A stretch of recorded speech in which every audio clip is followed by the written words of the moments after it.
I don't post on there. I got flamed out one time on 14ers.com for something really innocuous. I don't even remember what it was. And I was like, after that, I was like, I've been burned. I'm not doing this again. I don't have time for this. But God bless the hardy souls that wade in and argue incessantly about these things. Gosh.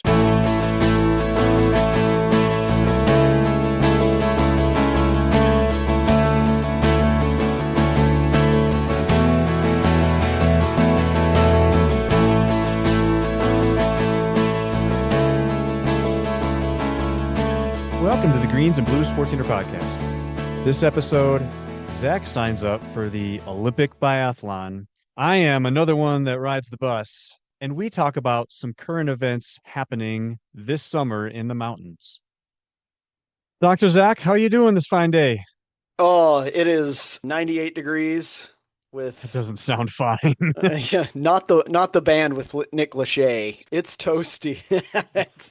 it's toasty outside in Norman, Oklahoma. We're recording this in early July, and it's important that you guys know that because we'll make reference to some things later on here. But Indeed.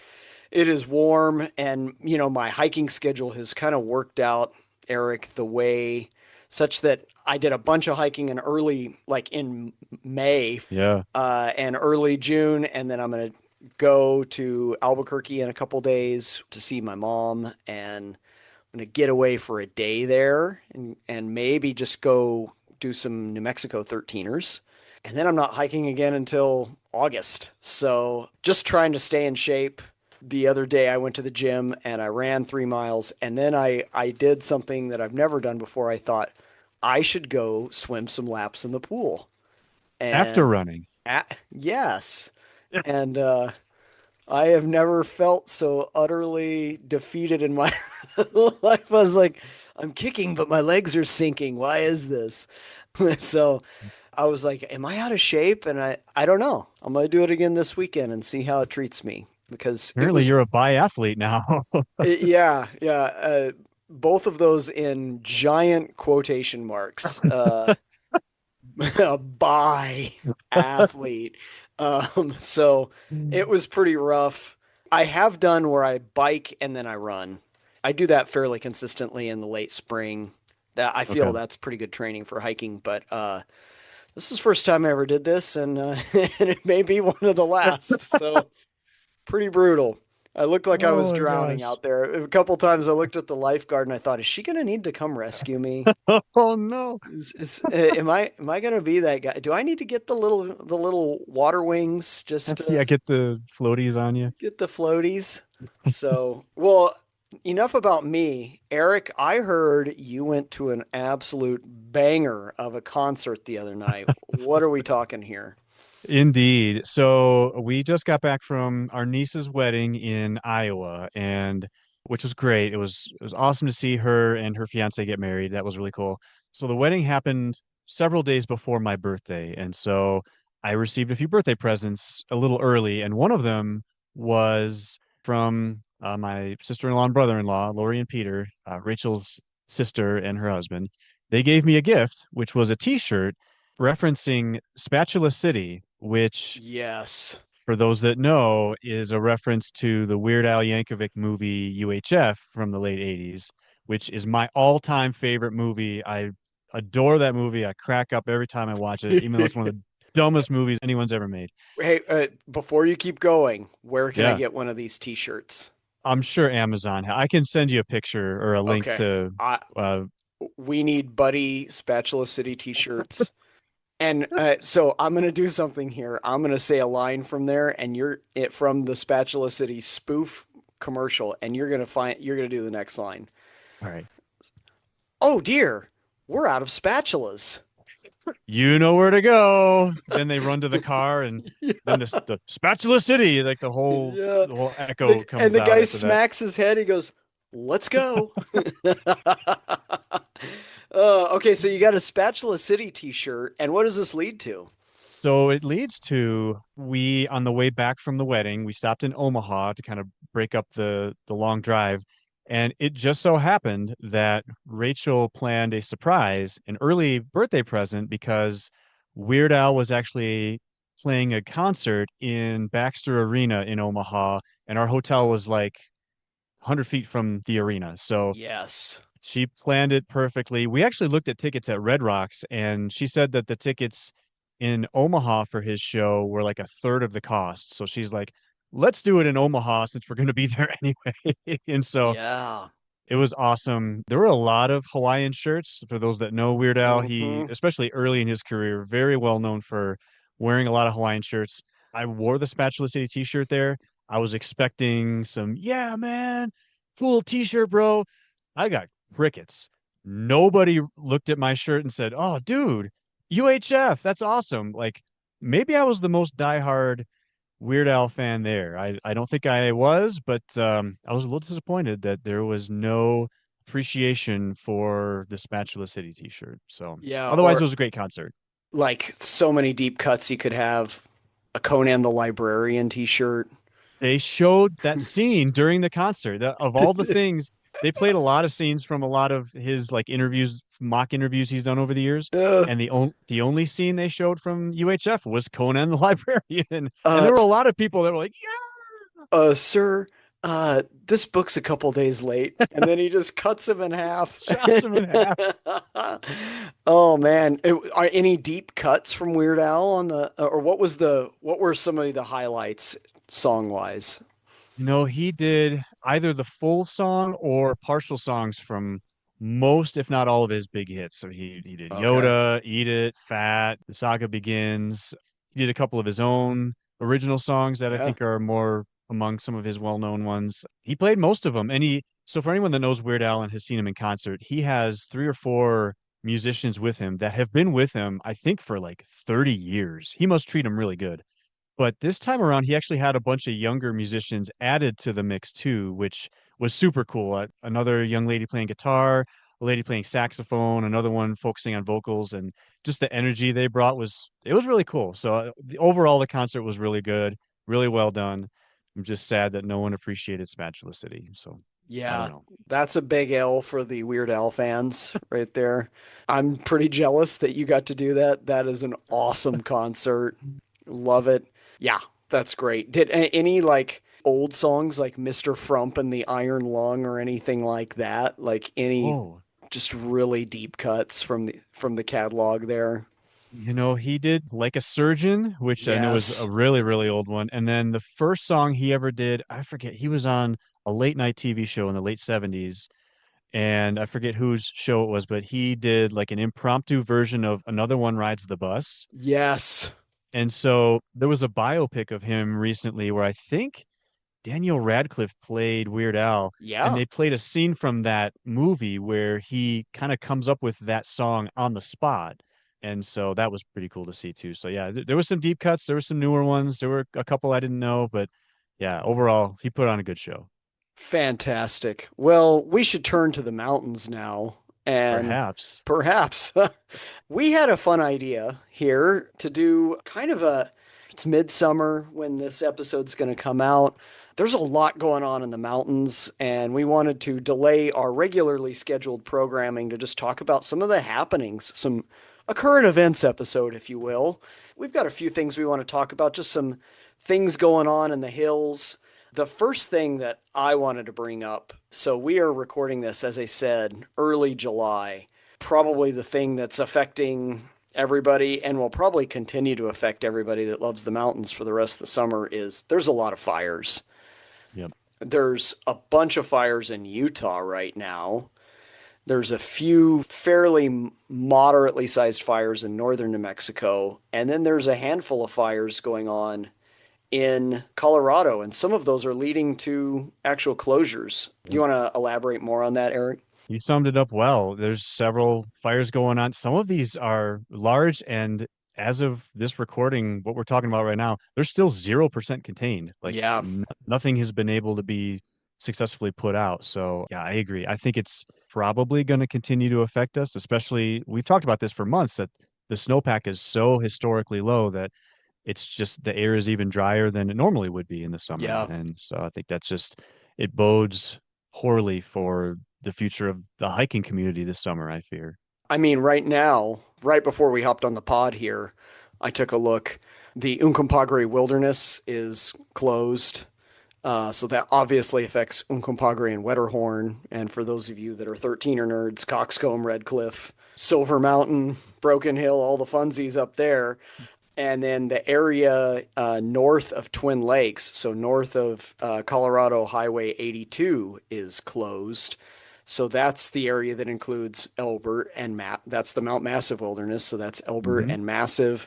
For those of you that are Centennial baggers, that's Frasco, Casco, French, Lackawanna. That's Bull Hill, Mount Oklahoma. That's all those peaks in that area. And then there's probably the largest fire in Colorado right now is actually a fire in the Wet Mountains, kind of near West Cliff, in between West Cliff and Walsenburg. So, Mm. but two of those fires right now are directly affecting people's ability to go hiking. There's a lot of people posting on Facebook, is it okay to go hiking right now? It's kind of hit or miss. It depends on the winds. You never know. Like it could be great. I've gone hiking when there's been fires 40 miles away and the smoke has been blowing in another direction and it's fine. I've gone hiking when there's a fire 500 miles away and the smoke's blowing right into it and it's hazy and it's gross and you don't want to be committing to strenuous activity. So, yeah, it's bad out there. If I can make a plea, everybody needs to be super cautious. There should be no campfires this summer at all, unless you want to burn down the forest. Yeah, this is pretty dire. I have a feeling these will just pop up all summer long.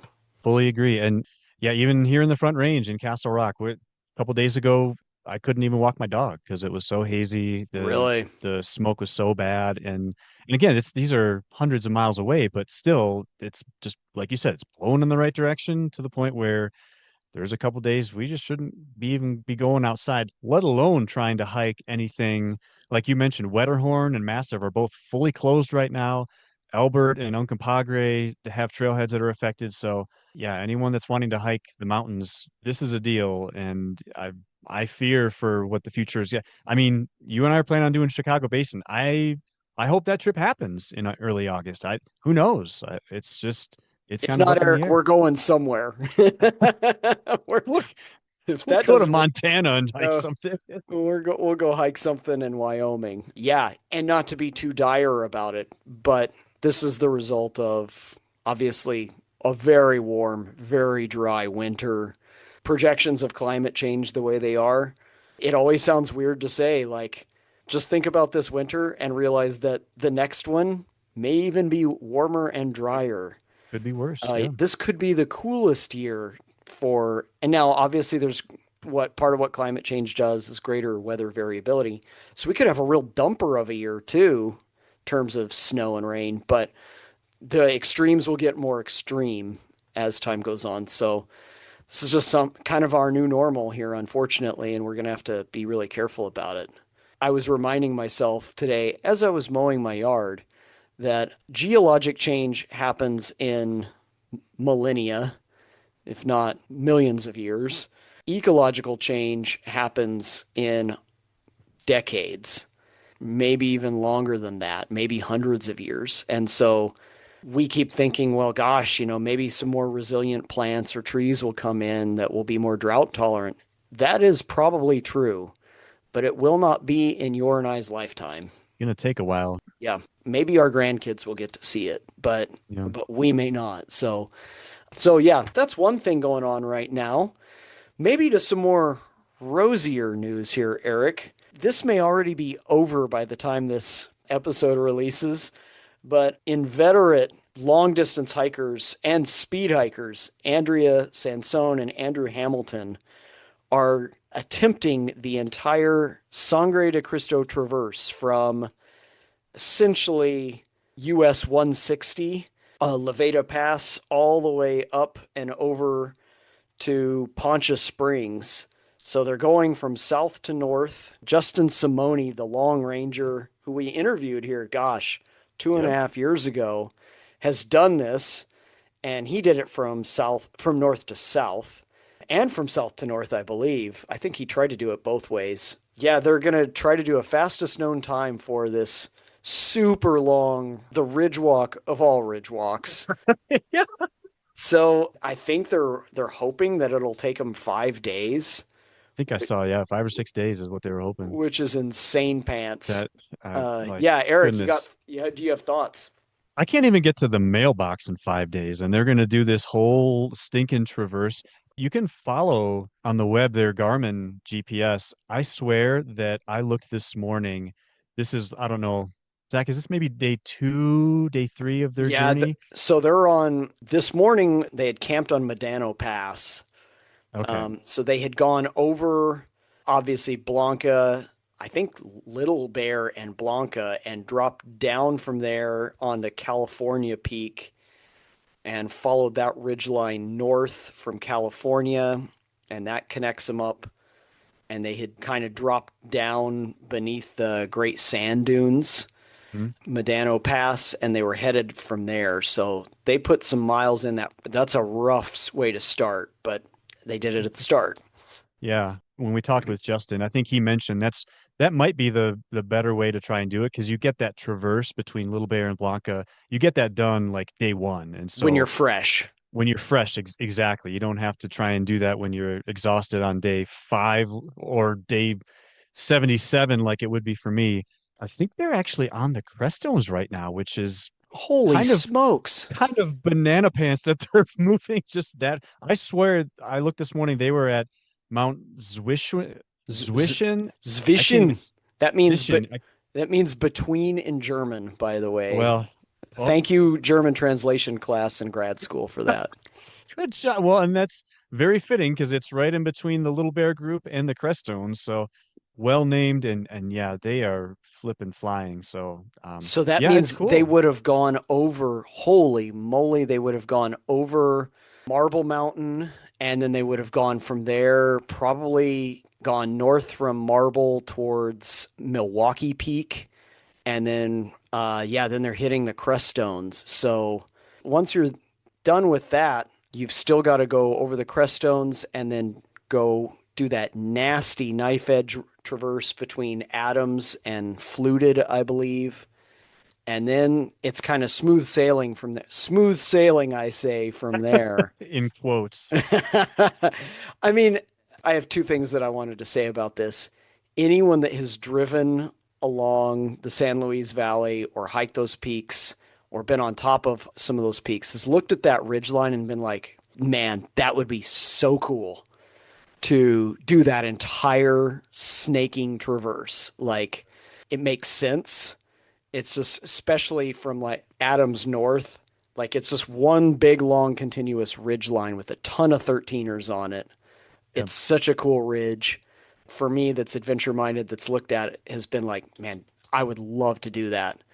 Second thought though, I am done when I do 4 peaks in a day. Like I am cooked, or 5. Just that amount of time above timberline, moving, going up and down. And these guys are going to do 6, 7, 8, 9, 10 peaks in a day One day. for 3 or 4 days. I think it's like Yeah. 30 something peaks total that they'll knock out in 6 days, or maybe even 40. What a remarkable, just doing the traverse, much less doing it in a blitz like this, is a phenomenal accomplishment. I'm just looking here. It says the current record is 4 days and 11 hours. And that's Justin, right? Probably Justin. Yeah. There's mention of lack of water on there, which, Oh like, yeah. duh, like You're on a that. ridge line. Exactly. Justin told us he had to melt snow. Yeah, like that makes perfect sense. And I don't know. If they're Water doing it would be, unassisted, they couldn't even have somebody go up there and like drop a couple bottles for them. They may have to drop down off a ridge at some point.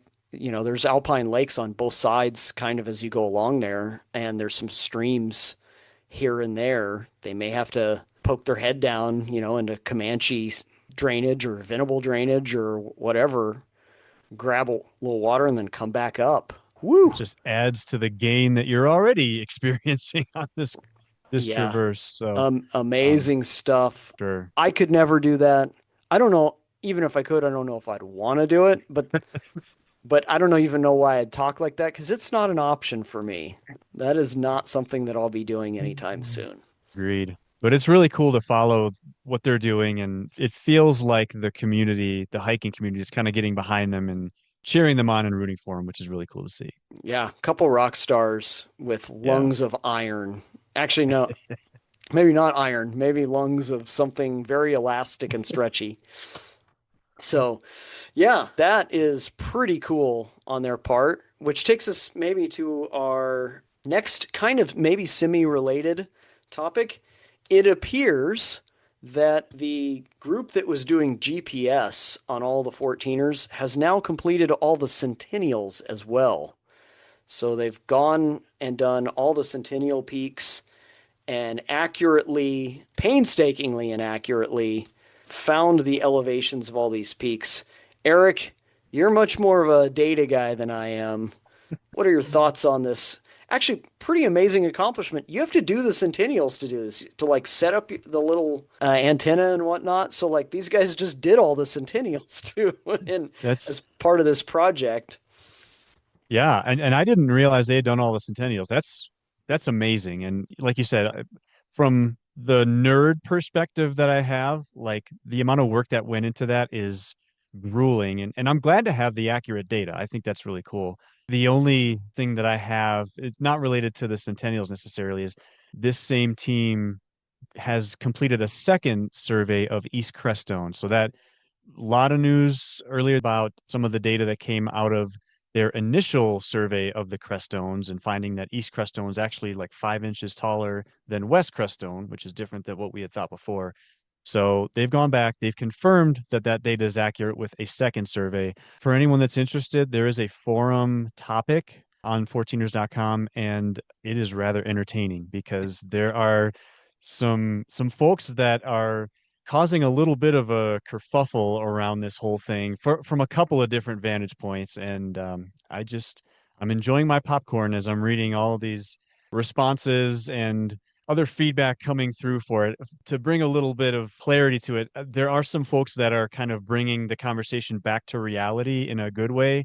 Justin Simoni, the aforementioned, being one of them, and Middlebrook also. They're both bringing some, I would say, level-headedness to the conversation that otherwise is just basically mountain adult drama that is entertaining to read about, but honestly, there's a little bit of silliness in there. So anyone that's so inclined, you can find that on the forum.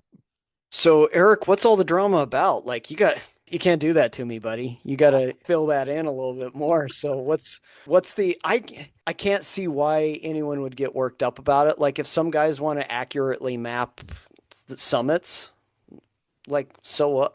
I can go on living like here's my very Yeah. adult, very I guess live and let live, very modern interpretation of that. Like, hey, if you want to do that and that's what floats your boat, like knock yourself out. Doesn't affect me. So, what are people getting worked up about, Eric? It's a very level-headed perspective, Zach, and I don't hear that about myself often. So, you should maybe read this topic. Maybe seriously, it's pretty good. As far as I can tell, there's really two main holes that some are trying to poke in the work that's being done.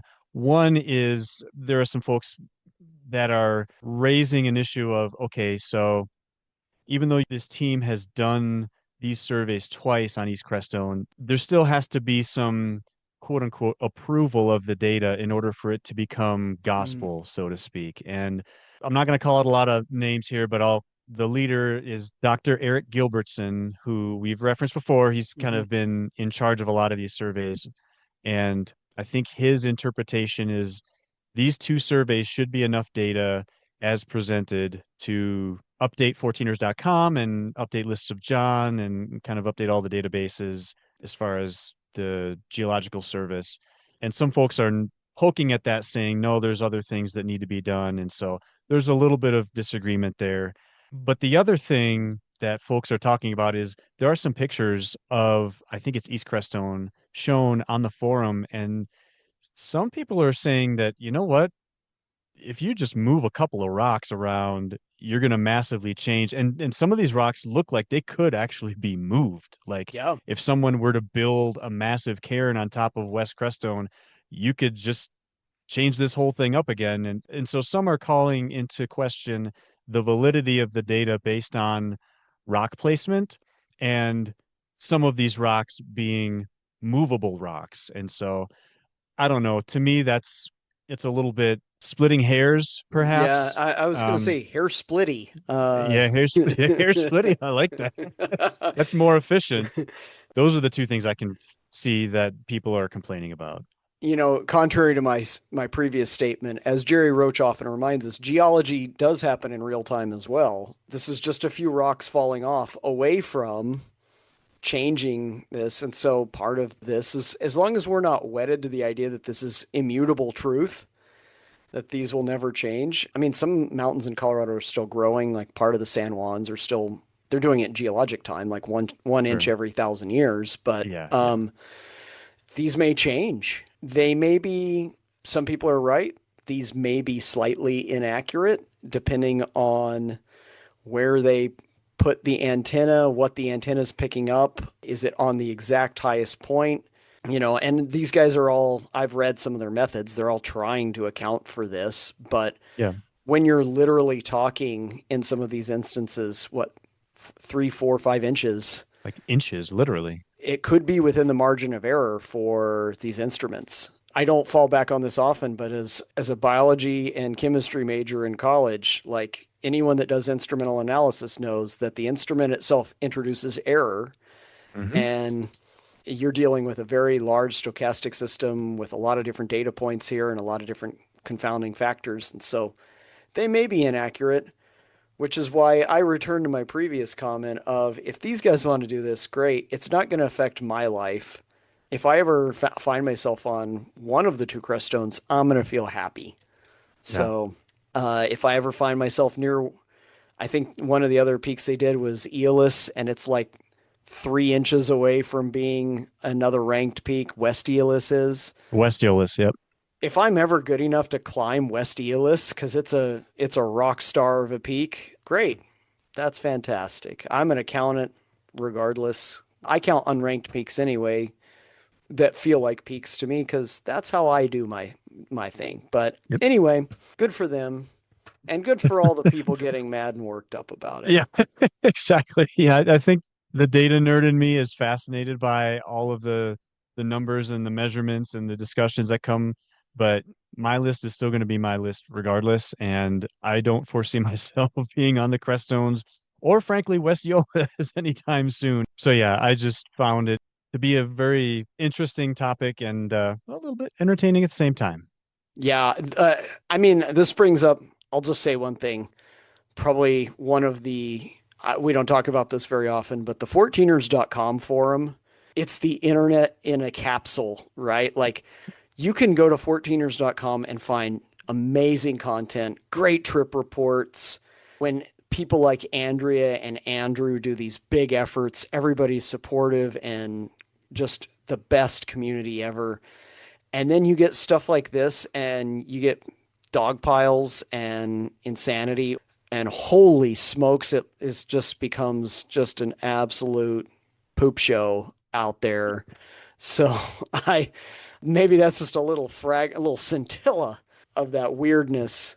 Because Uh, yeah, I don't post on there. I got flamed out one time on 14ers.com for something really innocuous. I don't even remember what it was. And I was like, after that, I was like, I've been burned. I'm not doing this again. I don't have time for this. but God bless the hardy souls that wade in and argue incessantly about these things. Gosh. Well, Uh, from that note to maybe a little more sour note, um, yeah. our fourth topic here for the day, it's summer. People have started hiking, and with that comes accidents. And so you and I just noticed on 14ers.com and in the papers, there was a fatality on Little Bear recently. I think there's been some other rescues that have been conducted. I don't know if I have anything great to say, but boy, I hope people are careful out there. It looked like this person who died on Little Bear was trying to avoid the hourglass Hmm. and taking the West Ridge indirect route, which I have not taken, but trying to avoid it and ended up getting into probably some of the trouble that he was looking to avoid in the hourglass route. So it just goes to show no matter how experienced you are, how good you are, sometimes you get unlucky. And mountains are a careful reminder of that. I don't know. Did you have any thoughts, reflections, Eric? The only thing I can think of is I do believe the West Ridge indirect route for Little Bear is, at least as far as 14ers.com, is a newer official route. I don't know if I can even call it official. It's not standard, but the route description I think is newer for that one. Whether you think it's safer than the Hourglass or not, the fact is it's still Little Bear. It's still class 4, and there's just no easy, safe way to get up Little Bear. I don't think that's what this person was thinking, was that it would be an easy way to go, but No. I just think the mountains are going to do what they're going to do, and we don't have control over it. And it's unfortunate to see something like this. Yeah, I mean, the only way you can mitigate risk is to not take risk. Yeah. I mean, truly, you can mitigate it by being really, really good.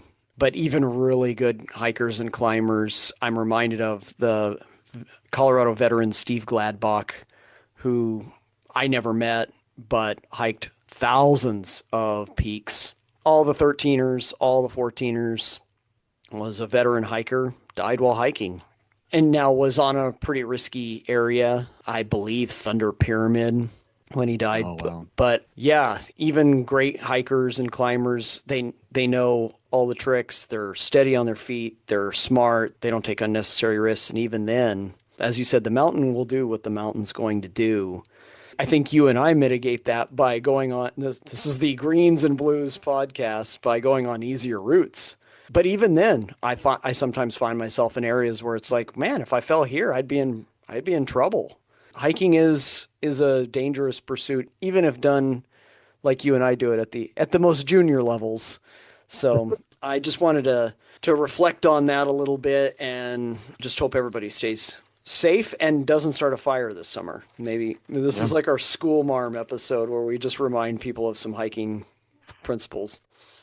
And be mature on the forums too. So, Yeah, can we police that too? Maybe go touch some grass. Maybe look at the news first and then go to the forum. Like maybe see how bad things are in the world right now, there you go. and get a little perspective on before getting worked up over whether Gilbertson et al. Have made a measurement mistake on one of the 14ers. And then that takes us maybe we wanted to end on a positive note to our final topic here, which is you're celebrating your 50th this year, Eric. Colorado is celebrating its 150th, and the United States is celebrating its 250th birthday. In order to honor that, the Colorado Mountain Club on August 1st wants to have people on every 14er summit in Colorado. So I believe the way they've done it is they've sent teams to some of the harder summits, so that yahoos like you and me don't raise their hand and go, "I'll do Capitol. I'll go stand on Capitol." They're wanting to have a bunch of people on 14er summits on August 1st. I think it's a really cool idea. Yeah, Eric, thoughts? Yeah, I love it. I think it's really cool. We've talked before about what is the mouthful? It's semiquin, sesquicentennial, whatever the heck the It's a bunch combination of of the Latin, is what it is. yeah, a bunch of prefixes that I'll never use ever again other than this context. But yeah, the combination of the 250 and the 150, yeah, I agree. I think this is a cool way to recognize it. You and I are planning on backpacking into Chicago Basin, so I don't know that we would necessarily, but as I look at the list, so found a link to an article about this event that the CMC is putting together. It looks like there are several mountains that are they have a lottery system that they're putting together to Hmm. choose people, and the Chicago Basin peaks are not listed here. So to me, that means that they're already taken. So I don't know. Maybe you and I can we include Jupiter Mountain in that list somehow? Just kind of tack on our own We're entry in there. I've got a plan, Eric. We're gonna go up into Chicago Basin that day. So the train's gonna drop us off. We are going to take our packs and we are going to hoof it the 6.5 miles into Chicago Basin. We're going to drop our packs at whatever hour, whatever weather conditions. I don't care if it's thunder and lightning. We're going to march up to the top of some peak, Jupiter, Eolus, Wyndham, whatever we want to do that day. And we're going to be wearing Colorado t-shirts of some sort, and we're going to take pictures. And I don't care if CMC doesn't recognize our effort. We're sending in the pictures, and we're going to get recognized for this. So I love um, it. I feel strongly about this. Uh, Yeah, it sounds like you got the plan already laid out. yeah, I'm going to get some Colorado branded athletic wear, some hiking wear with a giant C on it or something. That C with the yellow thing in the sun Yeah. in the middle or whatever. We're Yep. doing Yep. this, buddy. I think it's a really great idea to honor. I mean, I think one of the things that makes Colorado great are these mountains. There's obviously other things that make Colorado great, like the second best green chili in the country.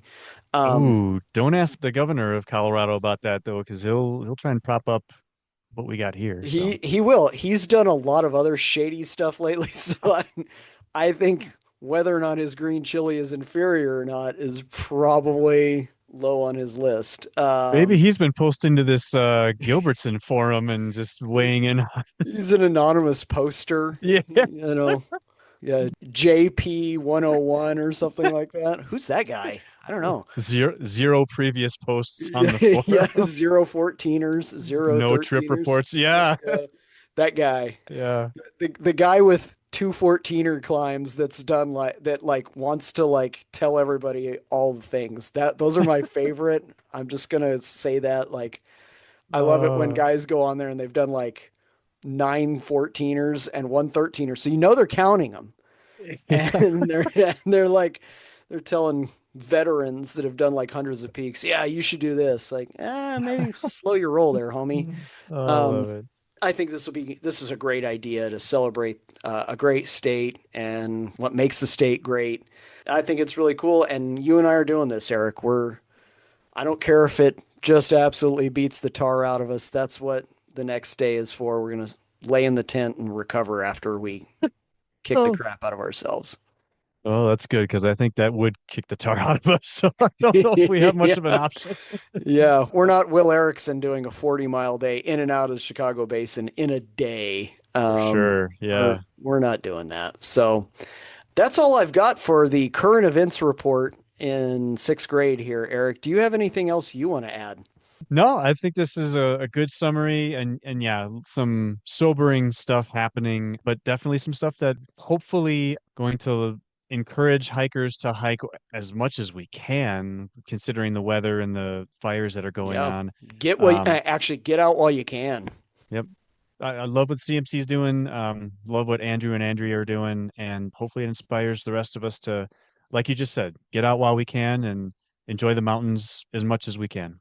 I'm gonna go run and I'm gonna go hop in the pool and I'm gonna be inspired by Andrew and Andrea and their efforts here. I'm gonna go hurt myself just for their sake. So Maybe you can sprint up Crestone Peak and give them some water while you're at it.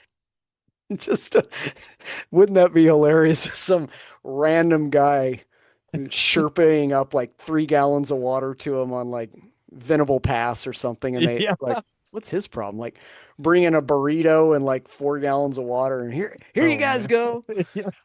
We're trying to be unassisted. What are you doing? Well, just pour it on yourself then.